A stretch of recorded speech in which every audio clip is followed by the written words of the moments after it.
A gente vai falar sobre as sanções a partir de agora, porque o Marco Rubio, chefe da diplomacia do governo americano, é o secretário do Departamento de Estado, é o ministro das Relações Exteriores dos Estados Unidos. Ele afirmou que o ministro Alexandre de Moraes, do Supremo, pode sofrer sanções dos Estados Unidos. É a primeira vez que o governo Trump cita uma possível punição ao magistrado.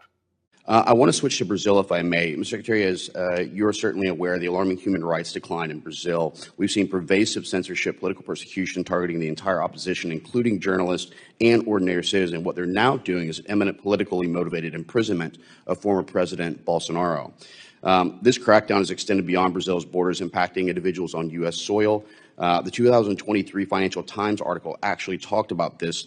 What do you intend to do, and would you be looking at Supreme Court justice sanctioning of Alexandra de Moraes under the Global Magnitsky Act?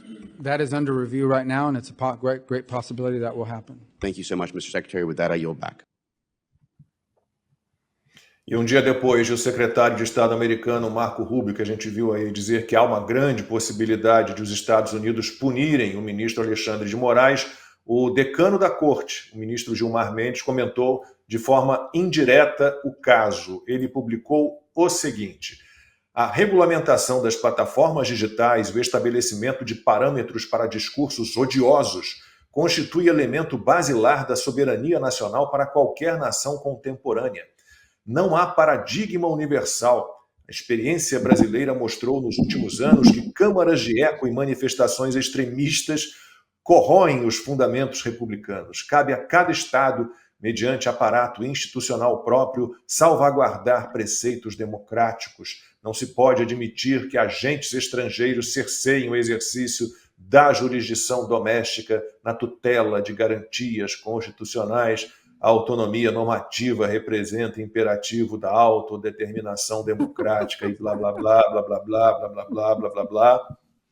Bom, quem viu o debate, né, destruidor do André Marcília com o Cacai já entendeu, né, que tudo isso aqui que o Gilmar Mendes falou é uma grande baboseira, mas baboseira assim no nível hard, digamos assim.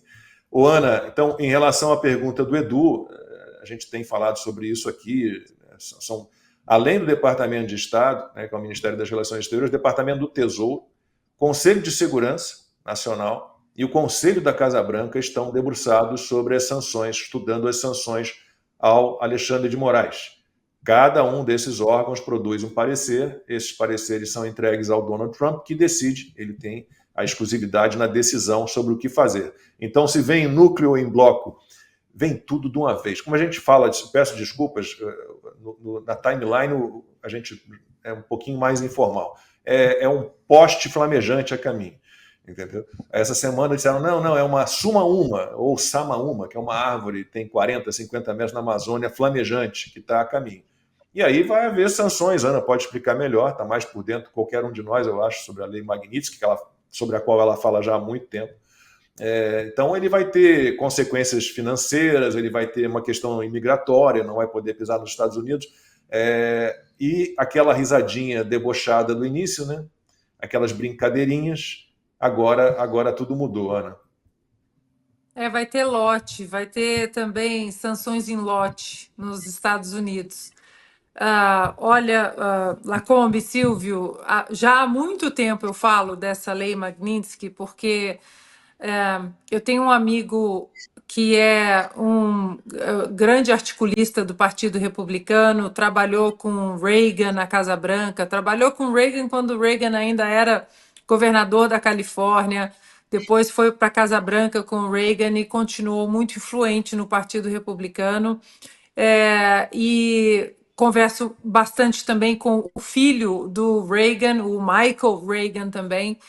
E há mais ou menos um ano e meio, eu contando tudo, né? Porque muitos se interessam, assim, o Reagan se interessava muitíssimo pela América Latina, muito pela América do Sul, muito pelo Brasil também. Inclusive, uma das discussões, né, saudáveis dele com a Margaret Thatcher foi na época dos Falklands, porque a Margaret Thatcher disse para o Reagan, eu não vou discutir, vou chegar ali, vou chegar chegando.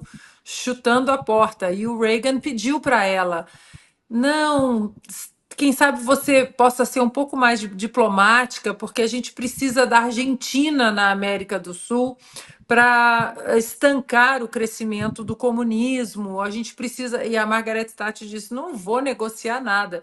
E realmente, né, o imbróglio ali das Falklands durou acho que 52, 53 dias.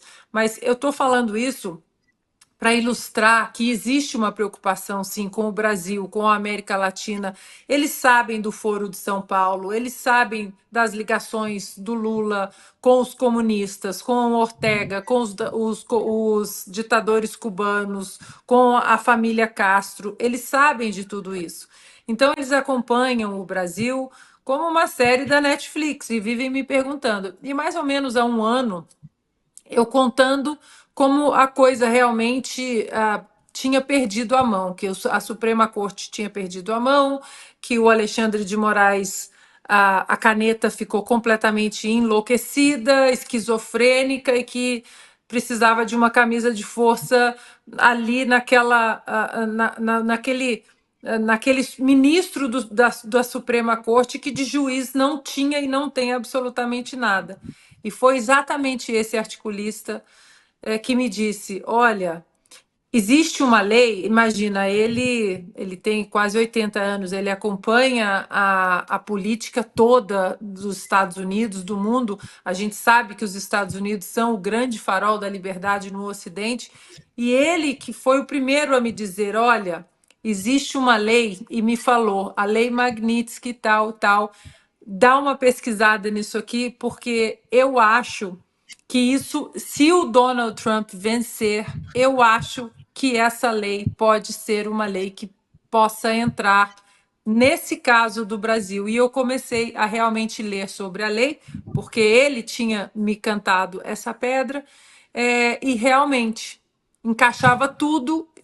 Existe uma existe uma checklist para Magnitsky, pelo que depois eu andei conversando com outro assessor do Senado, que não é o assessor de um senador, é um assessor do Senado. Aí, se você quiser falar com algum outro senador, ele te coloca em contato com o assessor daquele senador. Mas ele estava me explicando quando eu comecei a perguntar, antes das eleições, inclusive, americanas, e ele disse que há um checklist dessa Magnitsky. E hoje o Brasil completa.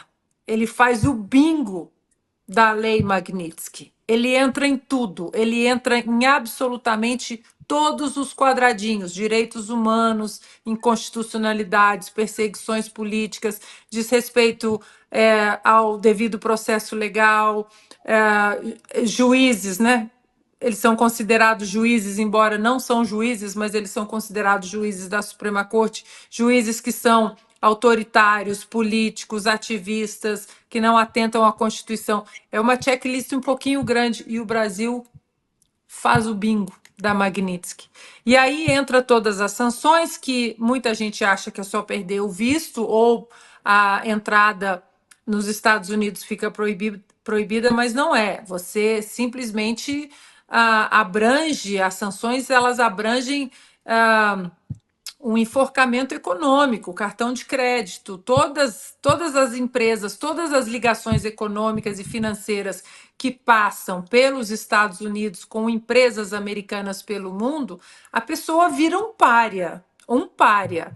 Banco, Netflix, Airbnb, tudo isso, tudo isso. E aí que vem uma coisa interessante. Alguém pode falar assim: é só usar a conta da mulher, é só usar a conta do filho. Pois bem, se por acaso há a tentativa de burlar a sanção, as sanções usando outros nomes, outros familiares, vai pegando todo mundo, porque há denúncias, eles ligam um alerta naquela pessoa e todos em volta daquela pessoa.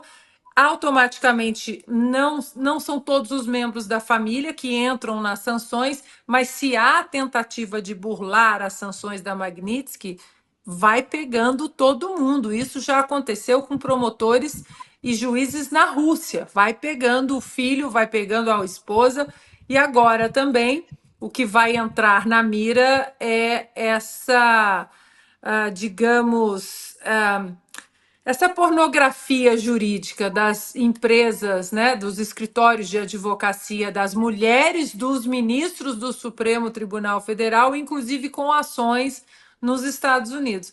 Ou seja, na última semana, para finalizar, peço perdão para o comentário um pouco longo. Eu entrei em contato com mais uma pessoa ali do alto escalão do Departamento de Estado, que foi esse articulista, inclusive, que me colocou em contato com ele, e ele disse o seguinte: eu mandei uma mensagem para ele e ele disse o seguinte, vou ler literalmente a mensagem, que o Departamento de Estado está aguardando o Departamento de Tesouro concluir o parecer sobre as consequências econômicas das sanções, mas o processo está bem avançado e aí já não é mais na teoria. Ele disse que já está avançado com análise de provas e entrevistas de testemunhas. Ou seja, já saiu da esfera do papel e da esfera teórica. E aí ele disse também que eles estão analisando vários casos nesse quebra-cabeça grande em relação ao Brasil, e disse que um dos casos, né, isso eu já tinha ouvido de outra pessoa também, e agora ele confirmou, ele disse que um dos casos que agora eles estão prestando muita atenção na condução dos atos golpistas, mas que um dos leading cases, que é um dos casos que lidera todo esse aparato das sanções na Magnitsky, é justamente o caso do Felipe Martins, tanto em relação às violações de direitos humanos continuadas, que ele fala, ou seja, foi preso agora na prisão domiciliar, mas principalmente em relação à entrada fraudulenta, à fraude nos Estados Unidos. Então, eu peço perdão pela extensão, mas eu queria dar o contexto todo da Lei Magnitsky para vocês. Agora, de novo, não há tic-tac, não há 72 horas, vai ser o tempo dos americanos.